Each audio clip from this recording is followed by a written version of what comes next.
Véritable traité d'alchimie spirituelle, les révélations que contiennent ces énigmatiques tablettes ne seront jamais accessibles aux lecteurs désinvoltes, qui approchent ces textes à la légère ou de manière condescendante.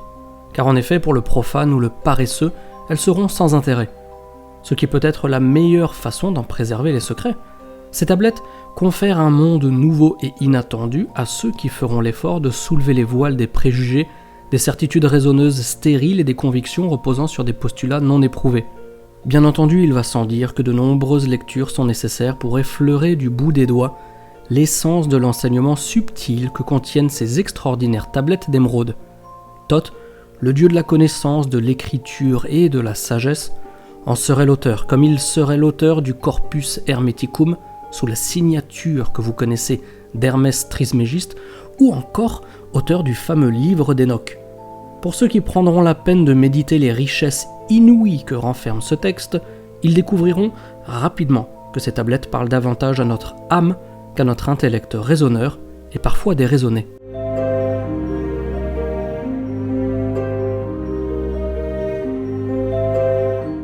La chambre de la menti, chambre de la vie et de la mort, qui baigne dans le feu du tout infini, repose dans le cœur profond de la terre, loin en dessous du continent englouti d'Atlantide. Il y a très longtemps, perdus dans l'espace-temps, les enfants de la lumière regardèrent le monde pour constater que les enfants des hommes étaient emprisonnés par une force qui vient de l'au-delà. Ils savaient qu'ils pourraient s'élever de la terre au soleil s'ils parvenaient à se libérer de l'emprise de ce pouvoir obscur. Pour les aider, ils s'incarnèrent dans des corps qui ressemblaient à ceux des hommes. Les maîtres dirent « Nous sommes formés de la poussière de l'espace et nous partageons la vie du tout infini.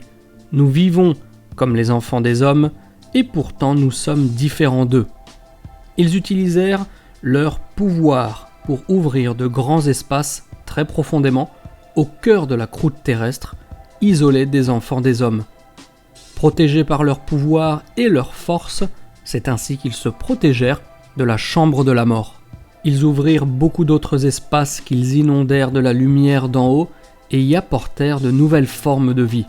Ils construisirent les chambres de la menti pour se régénérer et vivre jusqu'à la fin éternelle. Il y eut 32 enfants de la lumière qui s'incarnèrent parmi les hommes pour les libérer de l'emprise des forces de l'obscurité de l'au-delà. Dans les profondeurs de la chambre de la vie, une fleur de lumière se mit à grandir et à prendre de la force pour repousser la nuit. Au cœur de cette fleur émanait un rayon d'un grand pouvoir qui donnait la vie, la lumière et le pouvoir à tous ceux qui s'en approchaient. Autour de cette fleur, ils firent un cercle de 32 trônes où les enfants de la lumière pouvaient s'immerger dans cette radiance et se remplir de la lumière éternelle. Périodiquement, à chaque 1000 ans, ils trônent durant 100 ans, avec leur premier corps de lumière, afin qu'ils puissent s'imprégner de l'esprit de la vie. C'est là que depuis le fond des âges, inconnus des hommes, ils accélèrent et éveillent l'esprit de la vie. Ils reposent dans les chambres de la vie, laissant leur âme rayonner et imprégner les corps des hommes. Inconnus des races humaines, près du feu froid de la vie, les enfants de la lumière siègent et vivent éternellement dans la chambre de la vie. D'une époque à l'autre, pendant que leur corps de lumière sommeille, ils s'incarnent dans le corps des hommes et leur enseignent comment sortir de l'obscurité pour aller vers la lumière. C'est alors qu'ils s'éveillent et sortent des profondeurs pour devenir des lumières infinies parmi les mortels. Il en est de même de celui qui s'élève progressivement de l'obscurité profonde de la terre intérieure et qui se propulse lui-même hors de la nuit. Il se libère des chambres de la menti pour éclore comme une fleur de lumière et avec sa sagesse, il enseigne aux hommes à devenir des maîtres de la vie et à se libérer de l'obscurité de la nuit. Silencieux, étranges et redoutables, vêtus de leur pouvoir, différents et pourtant unis aux enfants des hommes, ces êtres attirent à eux la force de la vie. Ne faisant qu'un avec les enfants de la lumière, ils observent les limites qui entourent les hommes et se tiennent à disposition pour les aider à s'en affranchir lorsque la lumière arrivera à point. Au cœur de la flamme éternelle résident les 7 seigneurs de l'espace-temps qui aident et guident les enfants des hommes dans le passage qui traverse le temps. Au centre se trouve le Neuf infini, qui prend la forme d'un cercle entier qui projette son bras selon son intention. C'est lui, le Seigneur des Seigneurs. Redoutable dans sa présence voilée, il préside au grand cycle cosmique. Il surveille et mesure la progression des hommes. Autour de lui siègent les 6 seigneurs des cycles, 3, 4, 5, 6, 7 et 8. Eux aussi sont libres des contingences de l'espace et du temps. Chacun a sa mission et son pouvoir pour diriger et aider la destinée des hommes. Ils ne sont pas de ce monde et pourtant, ils sont les frères des hommes. Ils surveillent la progression de la lumière parmi les hommes et les soutiennent avec leur sagesse. Durant mon périple au cœur de la Mantie, je fus conduit par le gardien qui était un avec le grand un. Une voix profonde qui sortait de l'infini me dit ceci. « Te voici devant moi, Thoth, celui qui parmi les enfants des hommes détient le grand art. Tu es maître de la vie libérée dans les chambres de la Mantie. Tu es celui qui ne connaît pas la mort, à moins de le vouloir, celui qui boit à la source de la vie jusqu'à la fin de l'éternité. Tu es celui qui tient la mort au bout de ses mains. Soleil des hommes, tu te régénères dans les chambres de la Mantie, où tu vas et tu viens, selon ton désir.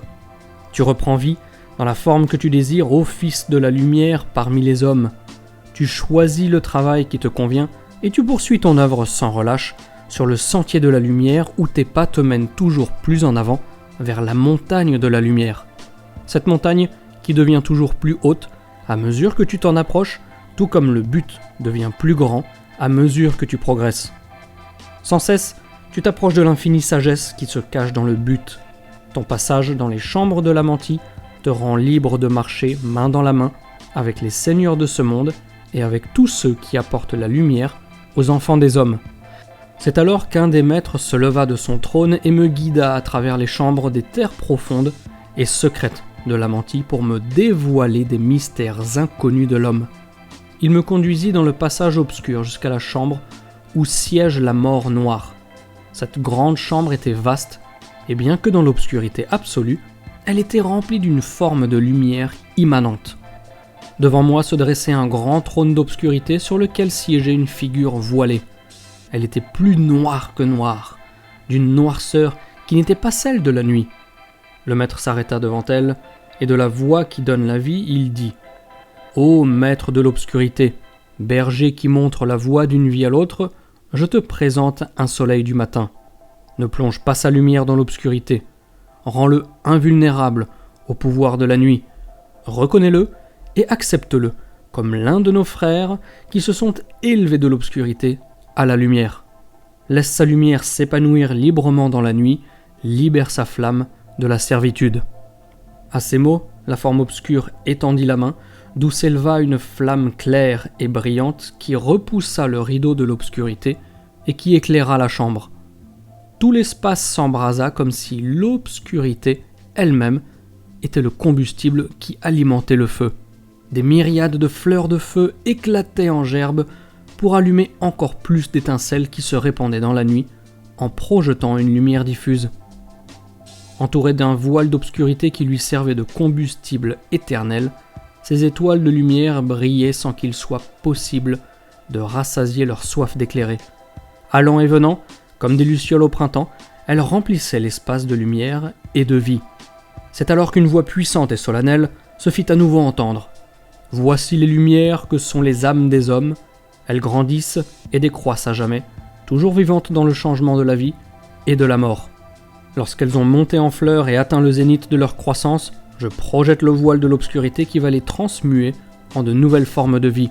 C'est ainsi qu'elles iront d'une époque à l'autre, sans cesse en croissance, d'une flamme à l'autre, pour illuminer l'obscurité avec un plus grand pouvoir, rassasiée et en même temps non rassasiée par le voile de la nuit. C'est ainsi que l'âme de l'homme se déploie sans cesse, en grandissant, rassasiée et pourtant non rassasiée par l'obscurité de la nuit. Moi, la mort, je viens. Et pourtant je suis éphémère puisque la vie éternelle existe partout. Sur le chemin éternel, je ne suis qu'un obstacle qui est vite conquis pour la lumière infinie. Je suis le combustible du feu éternel. Éveille-toi, ô flamme qui brûle sans cesse à l'intérieur et qui conquiert le voile de la nuit. C'est alors que toutes les flammes réunies éclatèrent et fusionnèrent jusqu'à ce qu'il ne reste rien d'autre que la lumière solide. Alors, la voix du maître se fit à nouveau entendre.